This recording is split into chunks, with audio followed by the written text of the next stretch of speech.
여호수아 7장 1절부터 15절까지의 말씀. 여호수아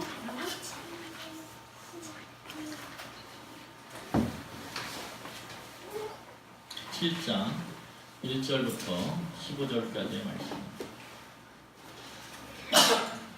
여러분들이 잘 알고 또 들었을 말씀인데 우리 같이 한번 7장 1절부터 15절 말씀 교독하도록 하겠습니다. 우리가 먼저 읽고 여러분 읽으시고 이렇게 교독하고 15절은 다 같이 읽도록 하겠습니다. 이스라엘 자손들이 온전히 바친 물건으로 말미암아 범죄하였으니 이는 유다지파 세라의 증손 각기의 손자 갈미의 아들 아간이 온전히 바친 물건을 가졌습니다. 여호와께서 이스라엘 자손들에게 진노하시니라.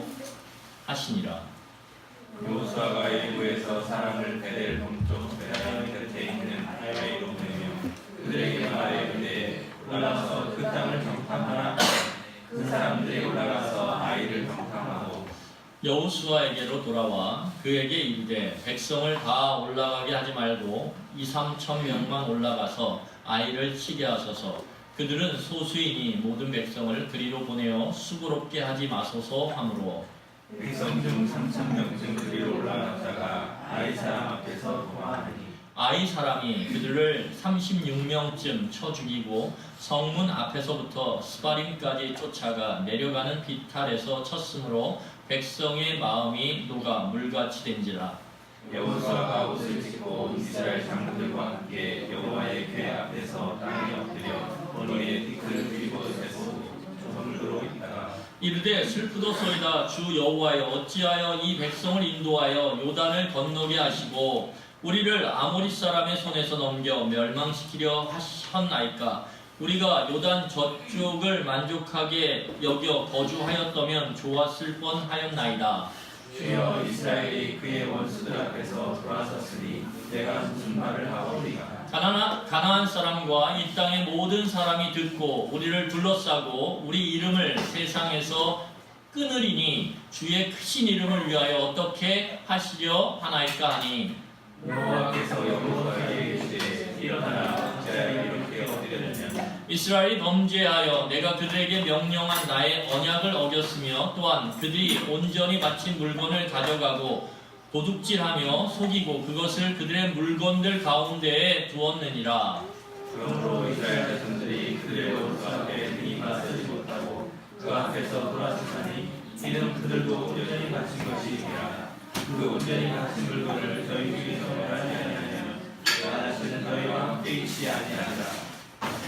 너희는 일어나서 백성을 거룩하게 하여 이르기를 너희는 내일을 위하여 스스로 거룩하게 하라. 이스라엘의 하나님 여호와의 말씀에 이스라엘아 너희 가운데에 온전히 바친 물건이 있나니 너희가 그 온전히 바친 물건을 너희 가운데에서 제하기까지는 내 원수들 앞에 능히 맞서지 못하리라. 너희는 아침에 너희의 지파대로 가까이 나오라. 여호와께 꼽히는 그 지파는 그 족속대로 가까이 나올 것이요 여호와께 꼽히는 족속은 그 가족대로 가까이 나올 것이요 여호와께 꼽히는 그 가족은 그 가족이 가까이 나올 것이며. 예, 같이 읽겠습니다.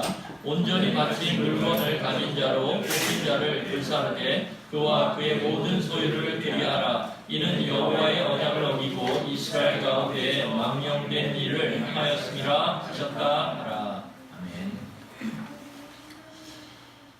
아멘. 우리는 이름의 무게가 가벼워지는 시대를 살고 있습니다. 이름의 무게가 가벼워진다. 이게 무슨 말이냐면 교회로 적용을 하면 교회라는 이름이 날이 갈수록 점점 가벼워지고 있습니다. 그래서 대체적으로 일반 사람들이 교회라고 하면 나타나는 반응이 뭐냐면 뭐 교회? 다 그렇지 뭐. 어디 안 들어보셨습니까? 교회 그러면 에이 교회 뭐 요즘 다 그렇지 뭐 그놈이 그놈이야 뭐 이렇게 사람들이 반응해요. 직장에서도 상사들이 저 교회 교회 다 그런 거 아니야. 회사나 교회나 비슷하더만 담임 목사님들이 다 뭐 대기업 CEO 같더만 뭐 이렇게 사람들이 교회를 아주 우습게 여기고 교회의 이름을 아주 값없이 치부하는 모습들을 우리는 요즘에 자주 볼 수 있습니다. 그래서 이 말을 한마디로 딱 얘기하면 교회가 이름값을 못하고 있는 거예요. 교회가 이름값을 못하고 있는 것입니다. 이게 굉장히 중요한 의미가 있습니다. 왜냐하면 교회는요 결코 이런 반응을 받아야만 될 그런 존재가 아니기 때문입니다. 교회의 진짜 모습은 무엇이냐 하면 교회는요 굉장히 무거운 이름입니다. 가볍게 쉽게 그렇게 여기거나 취급받을 이름이 아니라는 것입니다. 왜냐하면 교회는요 태생 자체가 창조주 하나님께서 만드신 거예요. 근데 우리가 창조주 하나님 만드셨다 이러면 이러지 않습니까? 별로 안 와닿죠. 근데 여러분 이렇게 어디 여행 가시면 막 아울렛 같은 데 가서 백을 사시려고 하잖아요. 백을 사실 때 어느 회사 로고가 딱 찍혀 있으면 그 회사 믿을만하지. 그 백 너무 잘 만들었지. 그러면 어떡합니까? 웬만하면 살려고 그러죠. 왜냐하면 그 이름의 값이 있기 때문에 그래요. 그 이름의 값을 그렇게 무겁게 매긴 이유가 뭐냐면 그것을 만든 사람을 신뢰하고 그 사람의 능력이나 재능이 뛰어나다고 우리는 알고 있기 때문에 그래요. 그러면 교회를 만드신 분이 누구예요? 창조주 하나님이십니다. 그러면 그 이름 자체에 딱 써 있어요. Made by 이렇게 해가지고 써 있습니다. 이렇게 딱 창조주 딱 그러면 교회는 굉장히 대단한 거구나 이렇게 여겨야만 그것이 진짜 일입니다. 근데 그 창조주 하나님께서 어떻게 만드셨어요? 예수 그리스도의 보혈의 능력, 그의 죽으심과 부활하심을 통해서 만들어 놓은 게 교회입니다. 그리고 그 교회를 만들기 위해서 하나님께서 이 땅에 영으로 직접 오셔서 성령의 역사를 통해서 이 땅에 처음 만들어 놓으신 게 뭐예요? 예루살렘 교회. 그 교회가 교회를 낳아서 오늘 우리 세움교회까지 온 것입니다. 따라서 교회라고 하는 것은 하나님과 예수 그리스도 그리고 성령 하나님의 모든 관심과 모든 생각과 모든 뜻이 다 담겨져 있는 아주 놀라운 걸작품이에요. 그래서 교회는 하나님의 능력을 소유한 공동체입니다. 그래서 교회는 치유와 회복의 공동체입니다. 그래서 교회는 세상을 변화시킬 수 있는 유일한 공동체입니다.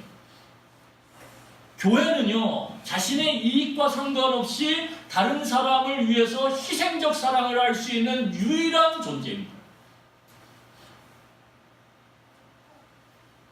교회는요, 헛된 믿음을 붙잡고 달려가던 사람들이 돈이 내 믿음의 다가 아니었구나. 건강이 내 믿음의 다가 아니었구나.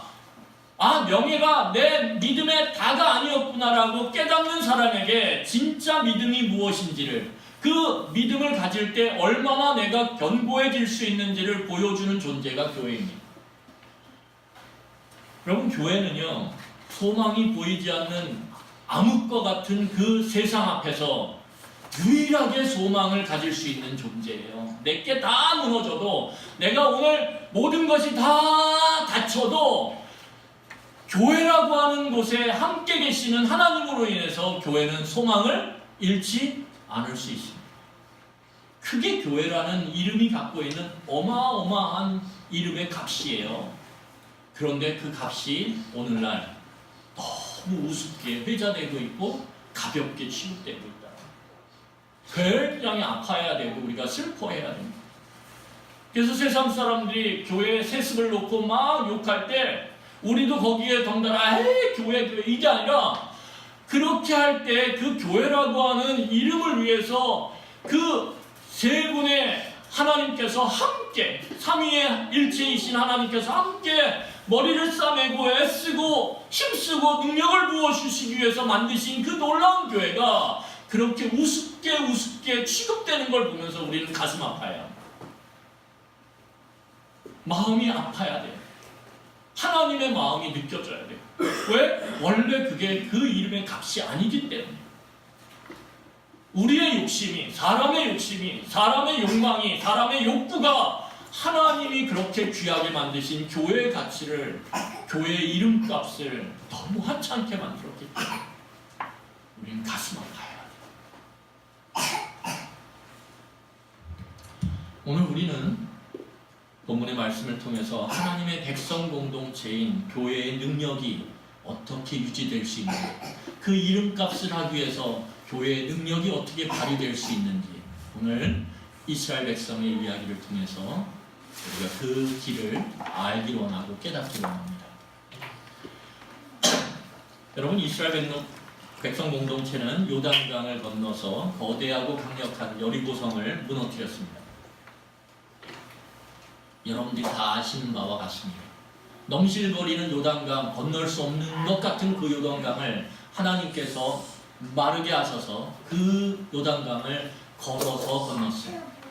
그리고 그 어마어마하게 견고하게 쌓여져 있는 그 여리고성을 그들은 손 하나 까딱하지 않고 창 하나 내밀지 않고 거기를 하나님의 말씀에 따라서 하루에 한 바퀴씩, 그리고 마지막 날 7일째는 7바퀴를 돌므로, 그리고 소리침으로 그 성은 무너져 내렸습니다. 여러분,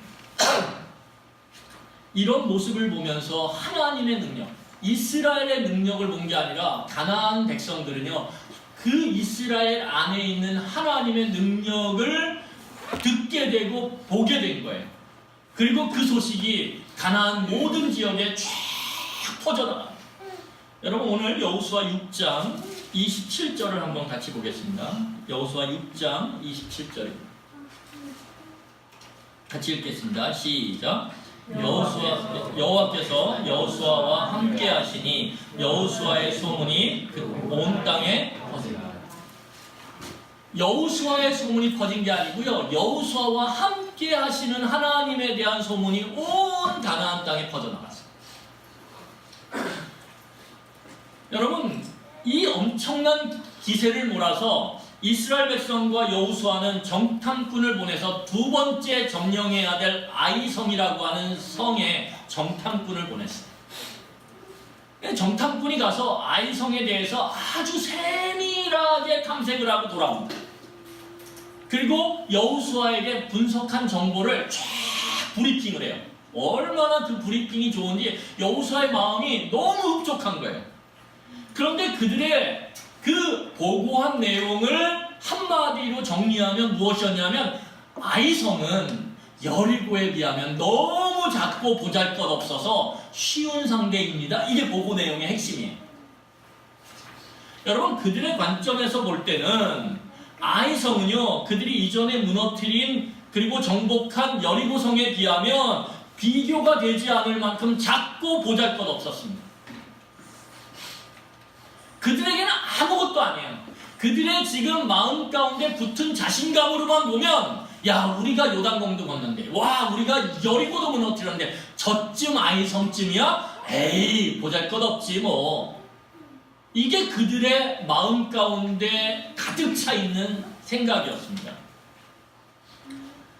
여러분, 하나님의 백성인 이스라엘 백성에게는 거칠 게 없었습니다. 왜냐하면 그들이 경험한 게 뭐예요? 하나님이, 상천하지의 하나님이 하나님의 백성인 이스라엘과 함께 하기 때문에 우리는 뭐예요? 이 가나안 땅을 얼마든지 정복할 수 있다라고 하는 것이 그들의 마음 가운데 있었다는 거예요.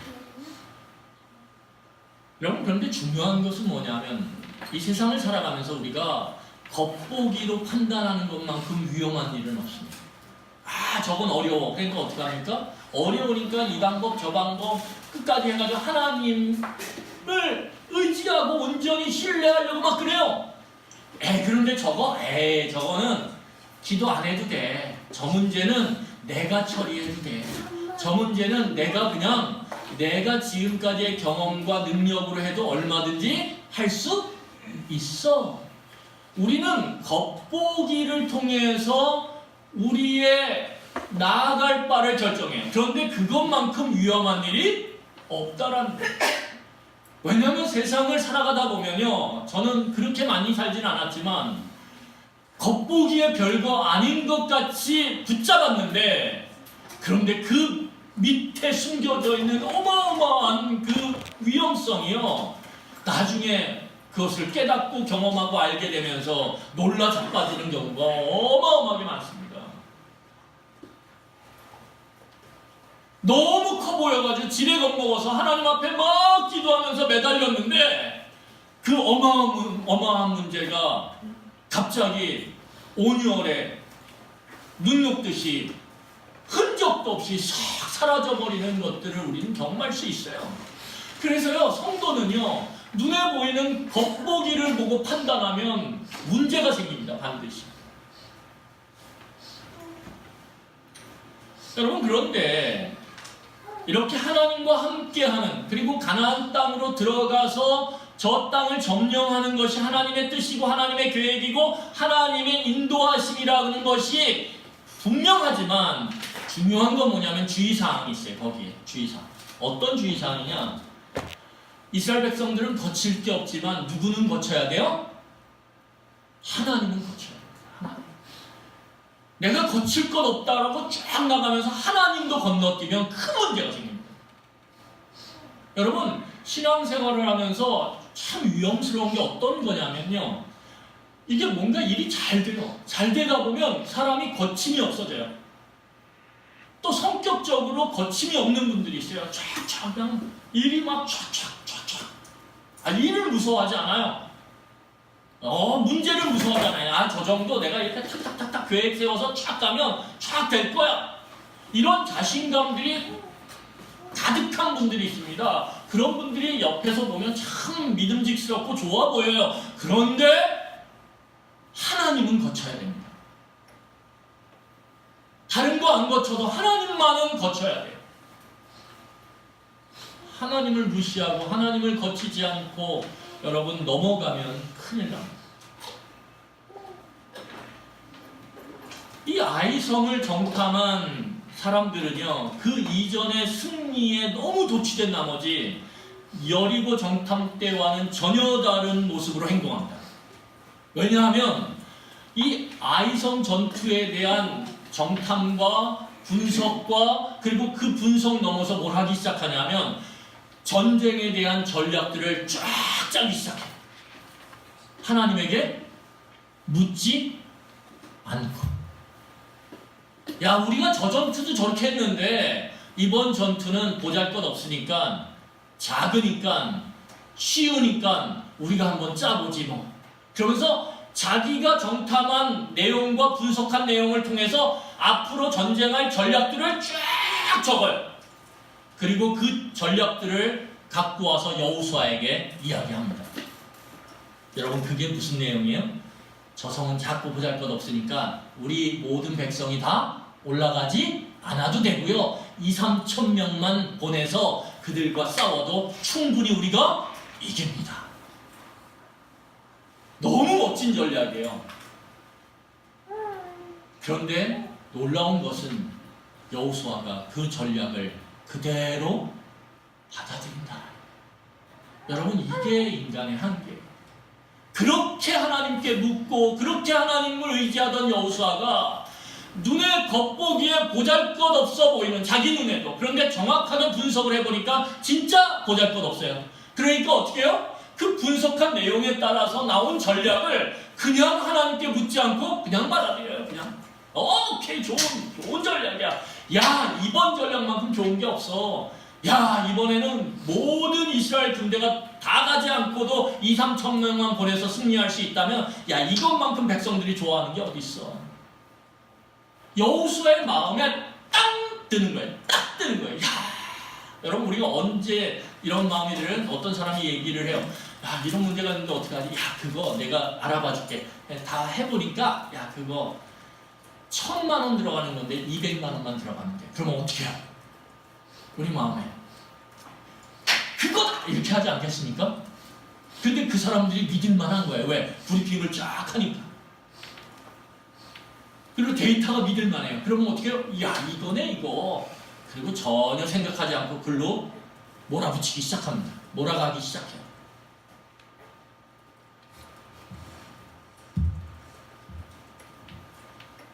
여러분, 그런데 하나님을 거쳐야 되는 이스라엘 백성들이 하나님을 거치지 않고, 하나님께 물어봐야 될 이스라엘 백성들이 하나님께 묻지 않고 자기의 판단과 자기의 생각대로 자기의 분석대로 움직이기 시작해요. 그런데 이것은 하나님의 언약의 말씀을 위반하는 심각한 문제라는 사실입니다. 왜냐하면 하나님의 백성이 된 이상 하나님의 백성은 하나님과의 언약 관계 안에서 어떻게 해야 돼요? 물어야 돼요. 우리는 물어야 되는 게 우리의 특권이자 우리의 뭐예요? 의무예요. 우리의 권리이자 우리의 주의할 사항이에요. 이걸 놓치면 안 된다라는 거예요. 오늘 그 말씀을 민수기 27장 21절에서 합니다. 우리 민수기 27장 21절을 같이 보도록 하겠습니다. 같이 읽겠습니다. 시작. 그는 제사장 엘르아살 앞에 설 것이요 엘르아살은 그를 위하여 우림의 판결법으로 여호와 앞에서 물을 것이며 그와 온 이스라엘 자손 곧 온 회중은 엘르아살의 말을 쫓아 나아가며 들어올 것입니다. 나가고 들어오면 문제를 결정하는 게 제사장인데 그 제사장이 결정을 임의로 하는 게 아니라 어떻게 한다 그래요? 하나님의 우림의 판결법으로 판결을 해서 물어서 하나님께, 그리고 그 하나님의 대답을 통해서 행한다라는 거예요. 여러분, 이걸 오늘날로 적용하면 이것은 하나님과의 관계 안에서 우리에게 하나님께 묻는 과정, 말씀을 통해서 기도를 통해서 하나님의 뜻을 물어가는 시간이 필요하다는 거예요. 또한 상황을 통해서 하나님께서 우리에게 보여주시는 것들을 기다려야 된다는 거예요. 아, 분석이 나왔어. 전략이 짜져서 그래서 바로 탁! 그러면 위험하다라는 거예요. 말씀을 계속 생각해야 돼요. 과연 이 말씀대로 내가 교회에서 또한 성경을 보고 들으면서 공부하면서 알게 된 말씀의 원리에서 과연 이것을 어떻게 우리가 바라보고 그리고 이것을 다루어야 되는지에 대한 깊은 고민이 필요해요. 그 고민의 과정이 기도의 과정을 통해서 되어질 수 있고요. 우리가 묵상의 과정을 통해서도 되어질 수 있어요. 계속 물어야 돼요. 하나님 어떻게 해야 됩니까? 하나님 이게 맞을까요? 그런데 이것 안에서 이런 문제들이 있는데 과연 이것을 어떻게 바라봐야 됩니까? 물어야 돼요. 근데 문제는 뭐예요? 물으면 하나님이 아니야 이러면 우리의 마음은 이미 저기 콩밭에 가 있는데 콩밭에서 나와. 그럼 어떻게 돼요? 아, 힘들잖아요. 돌이키려면. 또 뭐예요? 하나님 이거 빨리 해야지. 놓치면 큰일 나요. 그러니까 어떻게 해요? 속도가 빨라요. 그런데 하나님께 묻고 고민하고 생각하고 묵상하고 상황들이 되어지는 걸 보면서 이렇게 하면 이미 다 쑥 지나갈 것 같아요. 놓쳐버릴 것 같아요. 그러니까 어떻게 마음이 급해요. 그러면서 막 기도하. 하나님 된 걸로 믿습니다. 뭐 먼저 도장도 찍고 나중에 하는데 찍습니다. 책임지세요.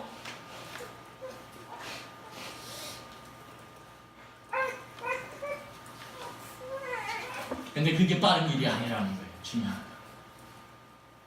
오히려 거기에 우리가 몰랐던 아까 겉보기에만 그렇게 쉬워 보이던 그 밑둥에 어마어마한 뿌리들이 얽히고 설켜서 그것을 캐내려면 하루 종일 캐내도 한 달 내내 캐내도 캐내지지 않을 만큼의 그런 힘든 그러한 것들이 숨겨져 있다라는 거예요. 그게 덫이에요. 여러분, 하나님을 거치지 않고 스스로 전략을 세우고 그 치른 결과가 무엇입니까? 참담한 패배. 참담한 패배. 여러분, 이스라엘 백성들은 가볍게 생각하고 2-3천 명만 보냈어요. 그런데 그 전투에서 36명의 군인이 그 앞에서 죽어요. 이스라엘 백성들은 전투를 많이 치른 군대가 아니에요. 그래서 앞에서 섰던 2-3천 명이 쫙 죽자 어떻게 해요? 겁이 벌컥 난 거예요. 야, 이거 큰일 났다. 그래가지고 각자가 뒤를 향해서 적을 향해서 등을 돌리고 막 도망치기 시작하는 거예요. 너나 할 것 없이. 이게 오합지졸의 이스라엘 백성의 진짜 모습이었어요. 하나님의 능력이 사라진 공동체의 진짜 모습인 거예요. 하나님의 함께 하심이 거쳐진 그 무리의 진짜 본 모습이었던 거예요. 막 도망쳐요.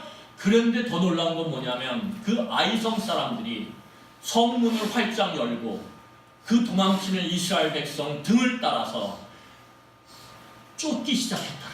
이게 어마어마한 거예요. 왜요? 성문을 열어 적힌다라는 건 이거는 뭐예요? 엄청난 자신감이 아니면 불가능하거든요. 전투에서는요, 약자는 수성하는 데 의미가 있어요. 그래서 문을 굳게 닫아놓고 먹을 걸 쟁겨놓고 어떻게 합니까? 버티는 거예요. 버티는 거예요. 적이 포기하고 돌아갈 때까지 버티는 거예요. 그런데 문을 활짝 열고 적을 쫓는다라는 것은 우리가 자신감이 있다라고 하는 아주 분명한 표현입니다. 그 쫓아오면서 이스라엘 백성들을 죽였겠죠. 중요한 것은 무엇이냐면 이 전투의 패배, 그 하나의 문제가 있는 게 아니라 이스라엘 백성이 엄청난 충격과 그리고 엄청난 두려움에 빠지기 시작했다는 거예요. 오늘 그래서 성경은 뭐라고 얘기하냐면 이스라엘 백성의 마음은 녹아내려 뭐처럼 됐어요? 물처럼 됐더라. 그 아이성 전투를 시작할 때 그 단단한 고체 같은 그 견고한 마음이 일순간에 녹아내려서 뭐처럼 돼요? 물처럼 돼요.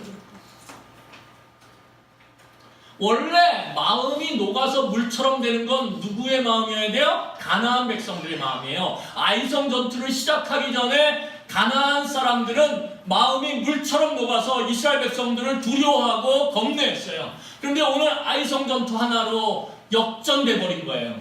누구의 마음이 녹았어요? 이스라엘 백성의 마음이 녹고 가나안 백성들의 마음이 단단하게 고체처럼 딱 세워졌어요. 여러분, 그래서 이 전투는 그냥 전투 하나로 그냥 치부하고 넘어갈 문제가 아니었다라는 거예요. 그래서 7절을 우리 한번 같이 보겠습니다. 7절 같이 읽겠습니다. 시작. 그들의 슬픈 소리가 주 여호와여 지하여 이에서 걸린다여 여자를 우리를 향하여 하나님의 기업을 우리가 일단 오늘 여호수아가 하나님 앞에 나와서 기도하는데 묻는데 그 물음의 가장 중요한 핵심이 뭐예요? 이 전투가 그냥 한 번의 패배가 아니라 우리가 뭐 하게 된 거예요? 멸망의 위기에 빠지게 됐다. 다 끝났어요. 우리 이걸로. 이게 한마디로 얘기하면 그거예요. 우리 이제 다 끝났어요. 하나님, 왜 굳이 우리를 요단강을 건너서 이 가나안 땅에 들어오게 하셨어요? 그냥 요단 동편에 있었으면 거기서 점령한 땅에서 그냥 우리 살아도 살만했는데 이제 우리 다 죽었어요. 이게 백성들의 마음이었고 여호수아의 마음이었다는 거예요. 우리 다 죽었어요. 이제 끝이에요. 이렇게. 왜냐하면 자신들이 느낄 때요, 이 사람들은 자신들이 도간에 든 쥐라고 느낀 거예요. 왜요? 패배를 했잖아요, 이스라엘 백성들. 그것도 가나안 땅 전체를 통틀어서 가장 약한 성인, 약한 족속인 아이한테. 그러니까 가나안 사람들, 다른 견고한 성을 갖고 있는 그 족속들은 자신감이 딱 찾아진 거예요. 그래? 별거 아니네. 우연히 이겼구만. 그리고 그들이 어떻게 할까요? 자신감을 되찾은 가나안 사람들이 연합을 하면, 연합군을 만들어서 이스라엘 백성들을 치기 시작하면 이스라엘 백성들은 밀리기 시작하는데 어디로 밀려요? 물이 넘실거리는 요단강 물이. 그러면 어떻게 될까요? 밀려서 어떻게 돼요? 빠져 죽죠. 걸어서 건넜던 요단강에 그들이 수장되는 거예요. 수장되는 거예요. 오늘 여호수아가 본 게 그거예요. 우리는 도간에 든 쥐구나. 이제 그들이 담대함으로 연합해서 우리를 밀기 시작하면 우리는 다 요단강에 빠져 죽는구나. 멸망당할 위기구나. 이렇게 본 거예요.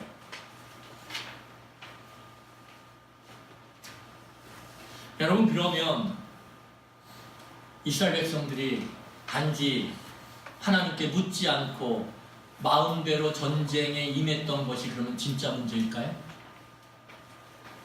하나님께 묻지 않았기 때문에 그러면 하나님이 능력을 주셨다가 뺏은 걸까요? 더 근본적인 문제가 있다는 걸 오늘 성경으로 이야기를 해줘. 여러분, 아이성 전투에 엄청난 패배를 당한 여호수아가요, 6절부터 보면 하나님께 항의를 해요. 6절부터 9절까지는 하나님에게 묻는 여호수아가 합니다. 전쟁을 시작하기 전에 묻지도 않다가 전쟁이 패배하니까 어떻게 돼요? 묻고 있어요. 여러분, 우리 그렇지 않습니까? 이거 별거 아니야. 그리고 했다가 어떻게 해요? 여지없이 쨍그랑하고 깨지면 그때 어떻게 해요? 아이고 주여, 그리고 새벽기도 안 나오다 나와요.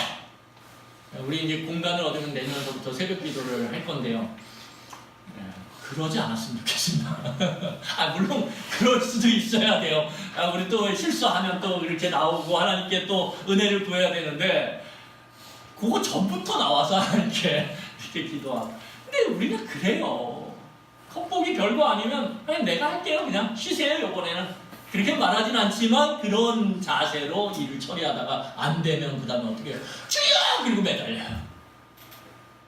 오늘 여호수아가 그 모습이에요. 묻지도 않다가 패배당하니까 와가지고 하나님! 그런데 묻는 모습이 얼마나 처절하냐면, 오늘 6절을 한번 보겠습니다. 6절. 우리 6절을 같이 읽겠어요. 시작.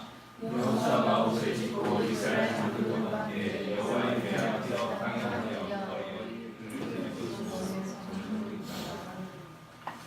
여러분, 묻는데 어떻게 물어요? 옷을 찢고 그 다음에 어떻게 해요? 여기 보면 엎드려서, 땅에 엎드려서 머리에 티끌을 뒤집어 쓰고 물어요. 교회로 말하면 성도들이 문제 아까 딱 발생하니까 어떻게 해요? 와가지고 크리넥스를 막 이렇게 쓰는데, 크리넥 또 푸니까 이게, 여러분 그 휴지를 쿵 풀면 휴지들이 이렇게 어떻게 돼요? 그 콧바람에 산산이 이렇게 분해가 돼가지고 옷이나 이런 데 하얗게 묻습니다. 경험해 보셨나요? 안 보시나요? 제 콧바람이 되게 센데, 저는 코를 풀 때마다 이렇게 하얗게 돼가지고 이렇게 터는데, 마치 그것처럼 휴지로 막 뒤집어 쓰는 거죠. 휴지가 그냥 여기 가득하고 이렇게. 얼마나 처절해요. 여러분, 그런데 오늘 이 여호수아의 6절부터 9절까지의 전쟁의 패배 앞에서 하나님께 묻는 이 모습은 결단코 겸손한 모습이 아닙니다. 이게 놀라운 거예요. 패배했고 이 문제에 대해서 우리는 이제 죽었다라고 절체절명의 위기 앞에서 하나님께 나아가서 오늘 이 행위를, 옷을 찢고 땅에 엎드려서 티끌을 머리에 뒤집어 쓰고 하는 이 행위를 하는데, 놀랍게도 7절부터 나타나는 이 여호수아의 말은요, 그가 육체에서 옷을 찢고 땅에 엎드려서 티끌을 뒤집어 쓰고 하는 그 행동과 어긋나요. 그러니까 행동과 말이 어긋나요. 이 행동은 어떤 행동이냐면, 6절의 행동은 죄를 범했을 때 하나님 앞에 철저하게 죄를 회개하는 회개의 행동입니다. 그런데 7절부터 나타나는 말은 어떠냐면 이런 거예요. 한번 우리 8절과 9절을 한번 읽어볼까요? 7절은 아까 읽었으니까 8절과 9절 한번 읽어보도록 하겠습니다. 시작. 주여, 이스라엘이 그의 원수들 앞에 돌아갔으니 내가 무슨 말을 하오리이까? 가나안 사람과 이 땅의 모든 사람들이 듣고 우리를 둘러싸고 우리 이름을 세상에서 끊으리니 주의 크신 이름을 위하여 어떻게 하시나이까 하니. 이게 무슨 말이냐면 하나님을 향해 원망하는 거예요. 하나님 어떻게 하실 거예요? 하나님 너무 슬퍼요. 우리 지금 죽게 돼서 너무 슬퍼요. 그런데 왜 이렇게 하셨어요? 하나님 왜 이렇게 하셨어요? 왜? 아니, 우리를 가나안 땅에 이렇게 데려다 놓고선 그냥 요단 동편에 모압 땅에 놔두시지, 굳이 여기다 데려다 놓으신 다음에 왜 우리 이렇게 멸망 땅에서 쫄딱 다 가나안 땅에 요단강에 수장되게끔 왜 이렇게 하세요? 왜 그러세요? 왜 이렇게 하나? 그러면서 또 한 단계 나가요. 어떻게 하실 건데? 이 문제 어떻게 푸실 건데요? 여러분 어디 많이 이렇게 익숙하지 않나요?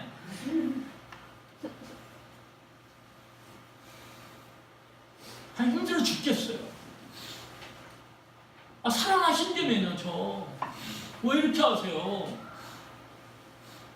아니 다른 사람은 잘도만 도와주시더만 왜 저한테 이래서 저한테 악한 심정 있으세요?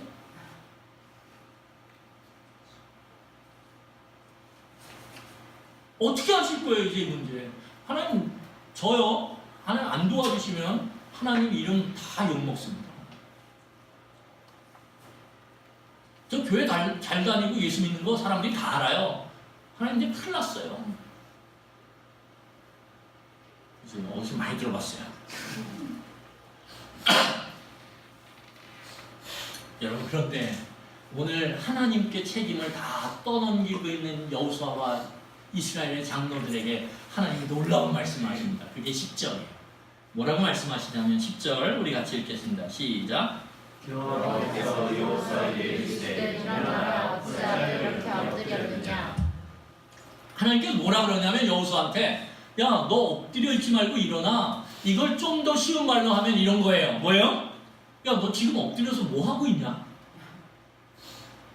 야 너 엎드려서 지금 뭐 하고 있니? 너 옷 찢고 지금 뭐 하고 있니? 너 티끌 뒤집어 쓰고 지금 뭐 하고 있니? 하나님이 물으시는 게 뭐예요? 야 너 지금 잘못 짚었어. 문제의 핵심을 지금 잘못 짚었어. 오늘 그렇게 말씀하시는 거예요. 하나님의 입장에서 보면요 여호수아와 장로들이 이스라엘 백성의 능력이 소멸된 원인에 대해서 잘못된 판단을 하고 있다라고 보시는 거예요. 여러분 이게 우리의 전형적인 모습입니다. 문제의 원인을 우리는 다른 데서 찾아요. 특히 하나님을 믿는 사람들은 어디서 찾냐면 대부분 어디서 찾아요? 하나님으로부터 찾아요. 하나님 왜 그러시나? 내가 그렇게 기도했는데 이거죠. 내가 그렇게 처절하게 기도했는데 하나님 도와달라고 문제는 다 일켜놓고 내가 그렇게 기도했는데 왜 안 들어주시냐고 이거죠. 옷을 다 찢고 죄를 뒤집어 쓰면서 내가 이렇게 기도했는데 왜 하나님 왜 그러세요? 어떻게 하실 거예요?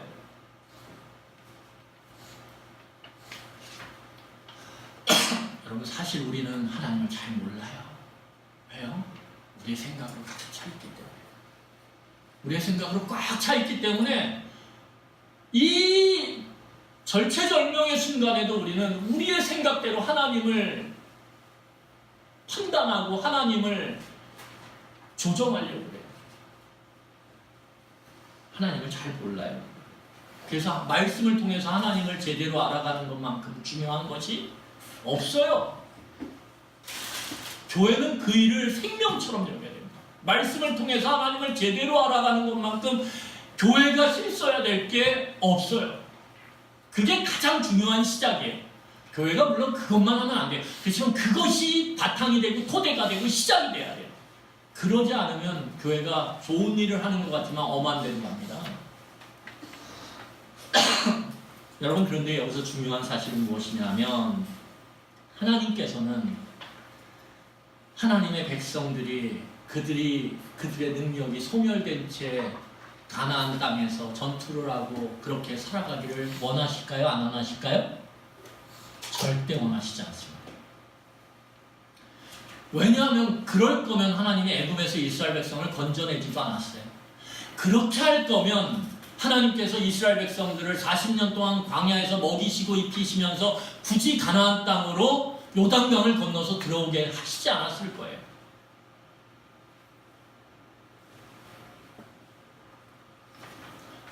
하나님께서 애굽에서 이스라엘 백성들을 꺼내서 가나안 땅으로 그들을 요단강을 건너서 들여보낸 이유는 하나님의 계획이고 하나님의 뜻이고 하나님의 일이에요. 그렇기 때문에 하나님은 시작하시는 분이면 반드시 그것을 마무리 짓는 분이시라는 거예요. 이것이 뭐냐면 하나님의 신실하심이에요. 하나님께서 시작하신 일은 하나님께서 마무리 짓는다. 하나님의 말씀은요, 그 말씀의 무게가 우리의 말과는 달라요. 말씀이 나왔으면 반드시 이루어져야만 됩니다. 그것이 하나님의 신실하심이에요. 여러분 마찬가지예요. 우리를 예수 그리스도 안에서 교회로 불렀어요. 그러면 교회로 부르셨다는 것 그 자체 하나만으로도 하나님께서 우리와 함께 하시기로 작정하시고 약속하셨다는 걸 전제하는 거예요. 그러면 하나님이 함께 하신다는 건 어떤 의미예요? 하나님의 능력을 우리가 누린다라는 것을 의미합니다. 여러분 예를 들면 군대 사령관이 있어요. 군대 사령관이 젊은 군인들을 선택을 해서 쫙 소집을 했어요. 그리고 그들을 오랫동안 훈련시키면서 그들을 잘 군인처럼 세워놨어요. 그리고 전쟁이 시작돼서 전쟁에 그들을 파병했어요. 파병하는 그 순간부터 사령관이 해야 될 일이 무엇입니까? 그냥 나가서 니네 마음대로 싸다 죽어. 아니 그럴 거면 왜 그들을 뽑았고 왜 그들을 그 오랫동안 돈을 들이고 시간을 들여서 군인답게 훈련시켰겠어요. 그게 아니라는 거예요. 너네 가서 반드시 이겨야 돼. 그리고 그 승리의 그 영광을 누려야 돼. 이것이 사령관의 마음이죠. 그러면 사령관이 어떻게 할까요? 전략을 짜겠죠. 전략만 짤까요? 그렇지 않죠. 군인들이 싸움을 위해서 필요한 무기와 소모품들을 보급하겠죠. 그게 당연한 거예요. 마찬가지로 하나님은 하나님의 전쟁을 행하시는 하나님 나라의 군대 사령관입니다. 따라서 하나님께서 이스라엘 백성들을 통해서 가나안 땅의 전투를 행하게 하신다면 하나님은 뭐예요? 그들에게 물을 때 전략도 주시고 그들에게 필요할 때 구하면 뭘 주세요? 그들에게 힘도 주시고 능력도 주시고 필요한 것들도 공급하시는 거예요. 마찬가지예요. 교회가 하나님이 모으신 공동체라면 그리고 하나님의 능력을 누리는 공동체라면 하나님은 교회가 묻고 하나님께 구할 때 그것이 하나님의 뜻 가운데 있다면 하나님은 그 교회가 그것을 감당할 수 있도록 능력을 주신다는 거예요.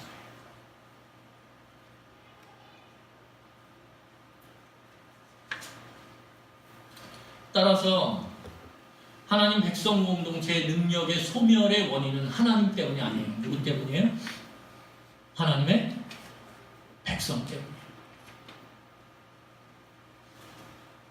여러분 오늘 그것을 11절에서 하나님은 분명히 하십니다. 우리 7장 11절 읽겠습니다. 7장 11절 같이 읽겠습니다. 시작. 이스라엘을 범죄하여 내가 그들에게 명령한 나의 언약을 어겼으며 또한 그들이 온전히 당신 물건을 가져가고 도둑질하며 속이고 그것을 그들의 물건들 가운데 두었느니라.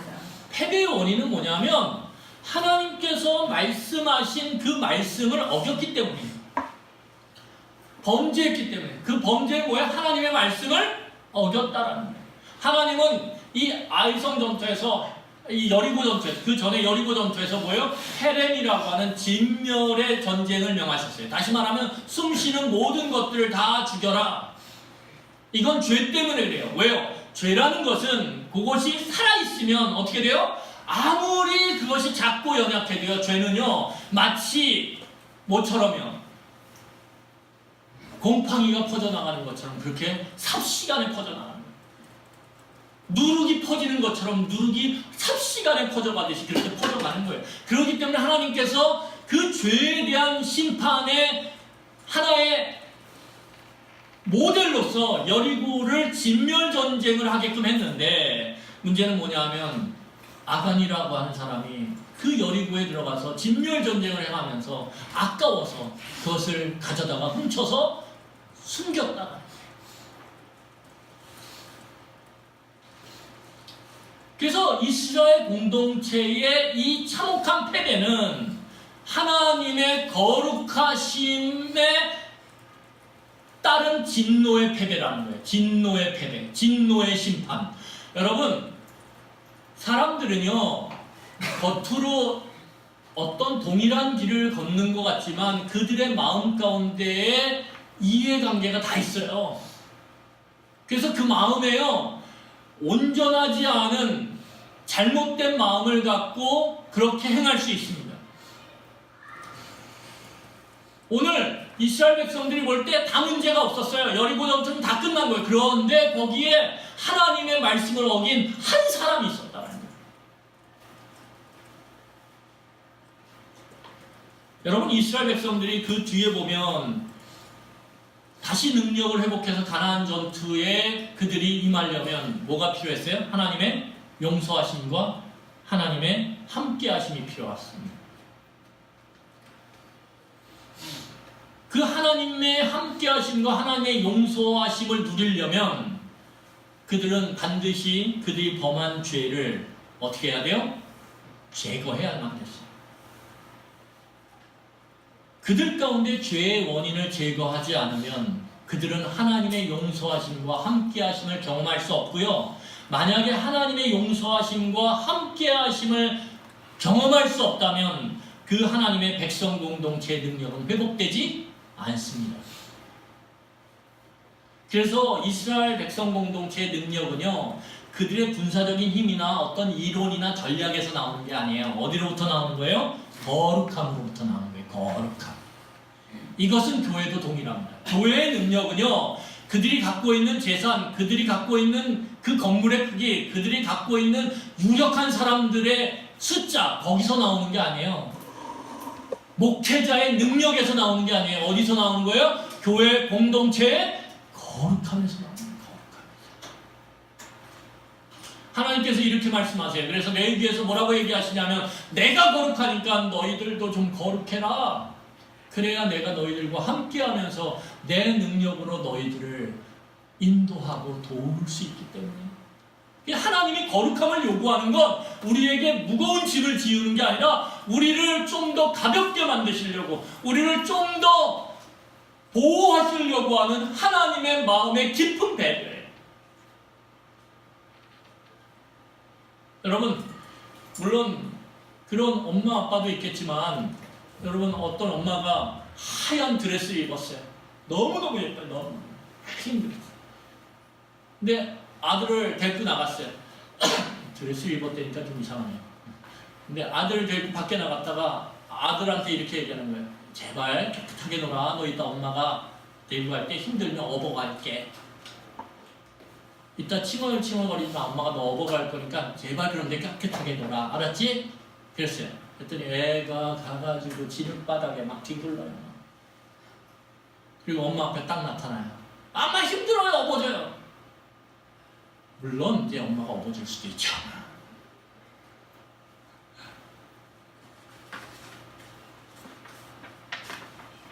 하나님 그 말씀을 하십니다. 여러분 여기서 거룩함이라고 하는 것은 단순히 선한 행동을 하는 것 정도를 의미하는 게 아니에요. 윤리적인 어떤 그런 어느 정도의 정도를 유지하는 것을 거룩함이라고 성경은 말하잖아요. 성경에서 말씀하는 거룩함, 성경에서 요구하는 거룩함은 뭐냐면 관계 문제, 관계. 하나님과 이스라엘 백성 사이에는 언약의 관계로 연결되어 있고, 그 언약의 관계 안에 하나님께서 주신 게 뭐예요? 말씀이에요. 그러니까 말씀을 통해서 언약의 관계를 유지하는 거예요. 여러분 어떤 자식이 아버지 앞에서 너무 잘해요. 그런데 뒤에 가면 아버지 말을 하나도 안 듣고 막 자기가 원하는 대로 멋대로 살아요. 이것은 뭐예요? 온전한 관계를 유지하는 방법이 아니죠.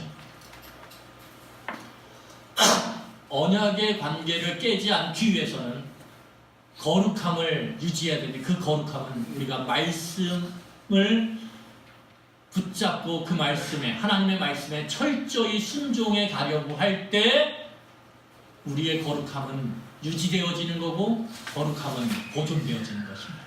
여러분 사람들이 이렇게 얘기해요. 하나님 너무 빡빡하셔. 사랑의 하나님인데 사랑의 하나님이 뭐 이렇게 빡빡하게 하나하나 다 철저하게 순종하기를 원하셔. 그건 아니야. 오늘날 사람들이 이렇게 생각해요. 하지만 그것은 잘못된 판단이에요. 왜냐하면 하나님은 어느 시대고 내가 거룩하니 너희가 거룩해야 내가 너희와 함께하면서 내 능력을 너희에게 줄 수가 있어. 이것은 변하잖아요. 그래서 오늘날 이 시대를 살아가는 교회 공동체인 우리 세움교회도 하나님의 거룩함을 말씀에 대한 철저한 순종을 통해서 어떻게 해요? 좀 더 거룩해져 가야 돼. 유지해야 돼.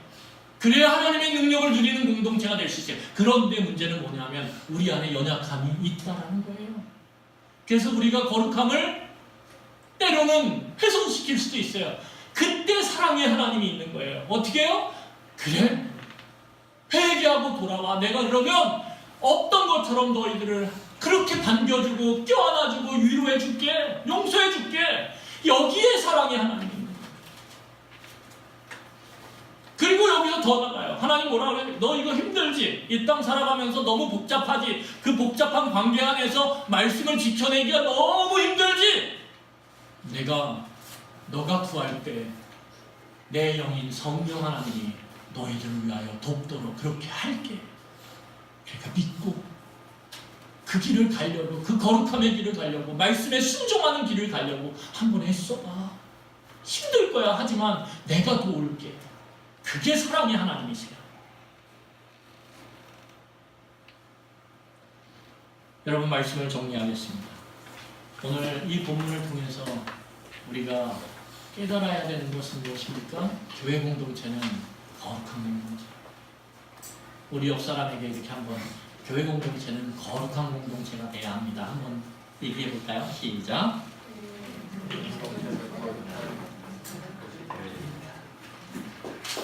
여러분, 교회가 거룩한 공동체를 유지할 때 우리 같이 이렇게 보잘것없고 겉보기에는 작아 보이는 이런 교회, 이 세운 교회를 통해서 하나님께서 세상 사람들의 마음을 물처럼 녹아내리게 하십니다.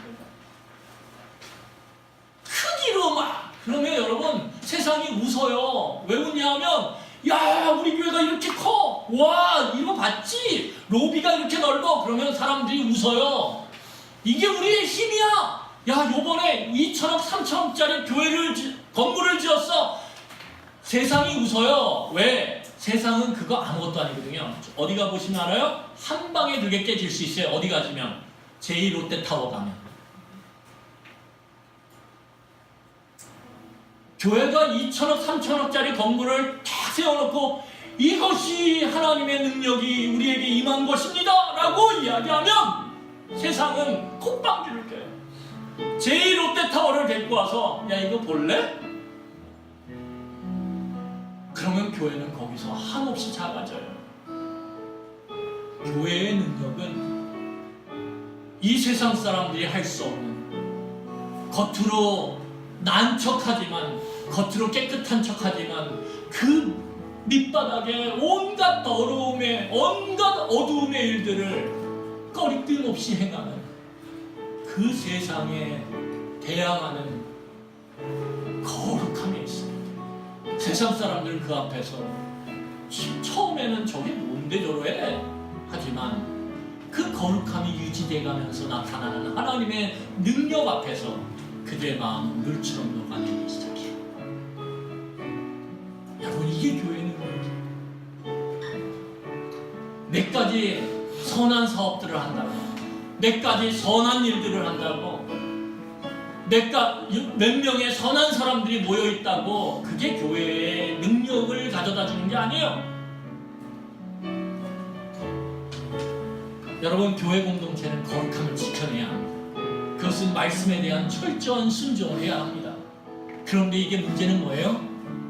혼자 할 수 없다는 거예요. 오늘 이스라엘 공동체가 누구의 죄 때문에 이 아이성 전투에서 무너졌어요? 아간 한 명의 죄 때문에. 한 명의 죄 때문에. 한 명의 죄가 공동체를 무너뜨립니다. 여러분, 그래서 우리 공동체는 서로를 향해서 중보하며 기도해야 됩니다. 하나님, 우리 집사님이, 하나님, 우리 저 집사님이, 우리 저 아이가 죄의 길 앞에서 하나님의 말씀을 붙잡고 이겨내고 승리할 수 있도록, 그의 거룩함을 지켜낼 수 있도록 주님 도와주세요. 우리는 기도해야 돼요. 그리고 그들을 격려하며 권면해야 합니다. 그리고 내가 모델이 돼서 힘든 상황 속에서도 하나님께 묻고 하나님의 뜻을 붙잡고 그 거룩함을 지켜내려고 하는 모습을 살아내야 합니다. 그것을 다음 세대가 볼 거예요. 그것을 내 자녀들이 볼 거예요. 그것을 연약한 형제들 자매들이 볼 거예요. 그러면서 그들도 함께 그 길을 갈 거예요. 그럴 때 그 공동체가 하나님이 함께 하시는 능력의 공동체가 되는 것입니다. 세상 사람들의 마음을 녹아내리게 만드는, 물처럼 녹아내리게 만드는 그런 진짜 공동체가 되는 거예요. 교회라고 하는 이름값을 할 만큼의 어마어마한 하나님의 그 무게가 담겨진 교회가 되는 거예요. 하나님은 우리에게 그 교회를 지금 세워가기로 하십니다. 여러분들에게 그런 교회를 네 생애에 한 번 이 세상에서 그 아름다운 교회를 세워보라라고 우리에게 도전하고 있는 것입니다.